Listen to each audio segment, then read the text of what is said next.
Hello बच्चों, कैसे हैं आप सब। एक बार अपना सी कोचिंग क्लासेस पर स्वागत है। यदि एमपी बोर्ड से हैं तो कल के लिए बिल्कुल आपको तैयार करना बच्चों। यहाँ से एग्जाम में क्वेश्चन पूछा जाएगा। आप लोग फिर कहोगे सर हमने जो पढ़ा वो नहीं आया, लेकिन अब भी मैं कहता हूँ एक बार अच्छे तरीके से पढ़ लेना, बाद में पछतावा ना हो। ये जो पहलवान की जो ढोलक कहानी है बच्चों, इसमें से हर वर्ष पूछा जाता है और इस वर्ष भी आपको यहाँ से जो यहाँ पे गद्यांश है, गद्यांश का संदर्भ प्रसंग व्याख्या पूछा ही जाएगा। अभी आप तैयार कर लो, ये आपके परीक्षा बोर्ड में मिल जाएगा, आपको परेशानी भी नहीं होगी। बाद में कहोगे सर हमने जो पढ़ा वो नहीं आया, पर ये गारंटेड मैं कहता हूँ इस चैप्टर से हमेशा पूछा जाता है और इस वर्ष भी पूछा जाएगा बच्चों, ठीक है। इसलिए प्लीज अब भी आप इसे तैयार कर लो। स्क्रीनशॉट लेना तो ले सकते हैं इसका आंसर। अभी यहाँ पर इतना समय नहीं है कि इसको मैं पढ़ाऊँ, लेकिन अभी आप फिलहाल इसे देख लीजिए। इसके बाद आपको बच्चों यहाँ पे भी आपको एक देख लेना है, ये रात्र की विभीषिका को सिर्फ पहलवान की ढोलक ललकार चुनौती देती रहती है। हो सकता है देखिए 2022 में आया था, इसलिए काफ़ी महत्वपूर्ण है।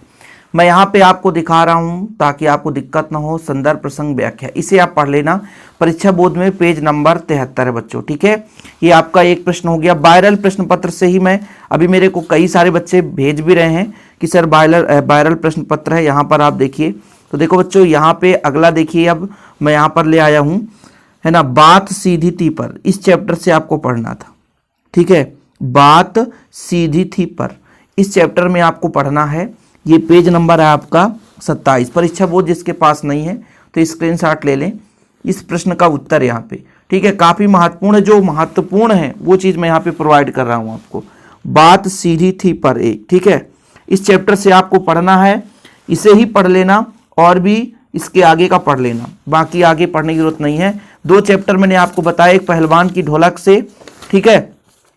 और बच्चों आप लोग यदि पढ़ना चाहो तो इसे ऊषा नामक चैप्टर से पढ़ लेना, ये वाला, ठीक है। ऊषा वाला भाग एक ही तो दिया है भाई इस चैप्टर में, ऊषा से पढ़ लो आप लोग।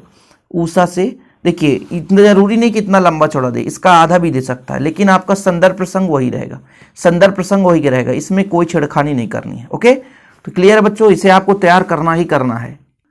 हमने जब प्रश्न ऐड किया था बच्चों, तो प्रगतिवाद की 2 विशेषताएं वहां पर हमने बोला था, तो यहां पर आप 2 विशेषताएं याद कर लेना।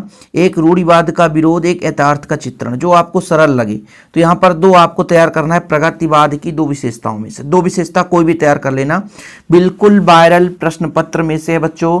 आप लोग यदि इसे पढ़ के नहीं जाएंगे तो पक्का कल आप कहोगे कि हाँ यार हम शायद पढ़े होते तो ये हमको दिक्कत ना होती। तो ये आप लोग तैयार कर लेना, ठीक है। प्रगतिवाद की 2 विशेषताएं, ठीक है।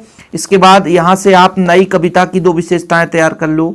यहां से भी प्रश्न बन सकता है, नई कविता की 2 विशेषताएं, आधुनिकता की अभिव्यक्ति और शिल्पगत नवीनता। केवल मैं इंपॉर्टेंट टॉपिक्स इस परीक्षा बोर्ड से करा रहा हूं। परीक्षा बोर्ड आप यदि पढ़ के जाओगे ना तो सिंपल है, आप बहुत कुछ कर पाओगे बच्चों। अभी भी मैं 5-6 क्वेश्चन अभी यहाँ पे दूंगा, लेकिन फिलहाल इन दोनों प्रश्नों को तैयार कर लो। अगला प्रश्न है आपके लिए भ्रांतिमान अलंकार और संदेह अलंकार। 2 अलंकार तैयार करना है आपको। परीक्षा बोर्ड से ये 2 अलंकार तैयार कर लेना है, भ्रांतिमान अलंकार और बच्चों आपको संदेह अलंकार।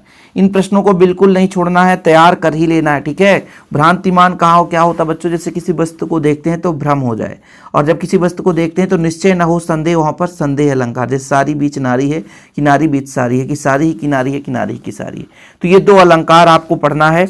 फिर छंद में हर वर्ष पूछा जाता है बच्चों सवैया छंद, ठीक है। सोरठा छंद है, यहाँ पे सवैया छंद होगा, ठीक है। सवैया छंद और कविता छंद, देखिए 2023 में आया था कविता छंद। कविता छंद पढ़ लेना, लेकिन सवैया छंद आपको पढ़ना है, काफी महत्वपूर्ण है ये अर्धवार्षिक के लिए। सवैया छंद लो भैया, स्क्रीनशॉट। बहुत सारे बच्चे बोले सर इसका आंसर शीट दे दीजिए, इसलिए मैं सोच रहा हूँ कि आपको आंसर शीट दे दिया जाए। यहाँ पर देखिएगा बच्चों खंडकाव्य और महाकाव्य, ठीक है। तो 2 खंडकाव्य और 2 महाकाव्य में यहाँ पर आपको यहाँ पर अंतर भी तैयार करना है कि खंडकाव्य और महाकाव्य में 2 अंतर, इसे आपको पढ़ना है। साथ में ये चीज लिखना है बच्चों कि किन्हीं 2 खंडकाव्य उनके रचनाकार, जैसे मेघदूत कालिदास द्वारा, पंचवटी मैथिली शरण गुप्त, कामायनी जयशंकर प्रसाद द्वारा, रामचरितमानस तुलसीदास द्वारा। ये खंडकाव्य महाकाव्य में भी अंतर तैयार करना है। साथ में ये 2 खंडकाव्य और 2 महाकाव्य के रचनाकारों के नाम भी लिखना बच्चों, और साथ में यहाँ पर उनके जो भी खंडकाव्य और महाकाव्य की रचना है वो भी चीज लिखना है। तो ऐसे प्रश्नों को बिल्कुल नहीं छोड़ना है बच्चों, ढूंढ ढूंढ के ला रहा हूँ। परीक्षा बोर्ड है, आपके पास प्रश्न बैंक नहीं होगा, मेरे पास प्रश्न बैंक भी है 2024 का, प्रश्न बैंक आ चुका है मार्केट में, जीपीएच का ही तो प्रश्न बैंक चलता है हर जगह, तो आप लोग भी ले सकते हैं। एक प्रश्न आएगा बच्चों कि बादलों को विप्लव के बादल क्यों कहा जाता है। ये प्रश्न वही है, विप्लव राव के छोटी शोभा पाते पंक्ति में विप्लव राव का क्या तात्पर्य है, वही चीज़ है। छोटे ही शोभा पाते हैं ऐसा इसलिए कहा जाता है कि क्रांति का बिगुल बजते ही पूंजीपतियों शोषक वर्ग व सिंहासन डोलने लगता है। क्रांति की विनाश लीला शासक वर्ग का ही सब दांव में लगकर बर्बाद हो जाता है, तब निम्न वर्ग को उन्नति और विकास का अवसर मिल पाता है। इसलिए क्या कहा जाता है, बादलों को विप्लव के बादल कहा जाता है। ठीक, ये प्रश्न है, इस प्रश्न का उत्तर आप लोग तैयार कर लेना। एक एक प्रश्न मैं ढूंढ के आपको प्रोवाइड कर रहा हूँ, ताकि यदि कोई बच्चा भी कुछ भी ना पढ़ा हो ना, फिर भी कम समय में पढ़ ले। अगला प्रश्न आपको तैयार करना बच्चों, लोकोक्ति किसे कहते हैं। लोक उक्ति से निर्मित शब्द लोकोक्ति है, जिसका समान अर्थ है कहावत। ऐसी उक्ति जो लोक में प्रचलित हो, जिसका गूढ़ अर्थ समाज के लोग भली बात समझते हो, लोकोक्ति कहलाती है। एक आध एग्जाम्पल तैयार कर लेना, 2022 में पूछा गया था। अंधे के हाथ बटीर, अपात्र व्यक्ति को अच्छी चीज मिल जाना, ड्राइवर को एकाएक कहीं का मंत्री बना दिया जाए तो अंधे के हाथ बटेर लगना होता है। ये लोकोक्ति है। एक आपको परिभाषा के साथ उदाहरण तैयार करना है। अगला प्रश्न बच्चों, प्रिंट माध्यम से लेकर के यहाँ पर प्रिंट माध्यम किसे कहते हैं। 3 प्रश्न यहाँ पे तैयार करना है, 3 में से एक क्वेश्चन हर वर्ष पूछा जाता है प्रिंट माध्यम से। प्रिंट माध्यम क्या है, प्रिंट माध्यम की प्रमुख विशेषताएं, प्रिंट माध्यम की प्रमुख सीमाएं, ये आपको तैयार करना है। स्क्रीनशॉट ले लो। ठीक है भाई साहब, बहुत सारे प्रश्न हो गए। प्रिंट माध्यम किसे कहते हैं, ये आपका तैयार करना है। प्रिंट माध्यम की प्रमुख विशेषताएं, प्रिंट माध्यम की प्रमुख सीमाएं, ये कर लेना बच्चों। ठीक है, अभी के अभी तैयार कर लो। धर्मवीर भारती या सूर्यकांत त्रिपाठी निराला का आपको जीवन परिचय तैयार करना है। तो आप लोगों को और भी प्रश्न मैं प्रोवाइड कर दूंगा बच्चों। ठीक है, बाकी अभी मैंने जो आंसर तैयार कराया है उसे आप कर लेना। बाकी अभी जो भी शाम को भी, अभी रात में भी कुछ वीडियो आ जाएंगे, तो प्लीज़ अभी के अभी इसे तैयार कर लें जितना मैंने कराया है। सूर्यकांत त्रिपाठी निराला का बिल्कुल एग्जाम में पूछा जाता है, तो अभी के अभी तैयार कर लेना। फिलहाल आज के लिए इतना ही। जय हिंद, वंदे मातरम।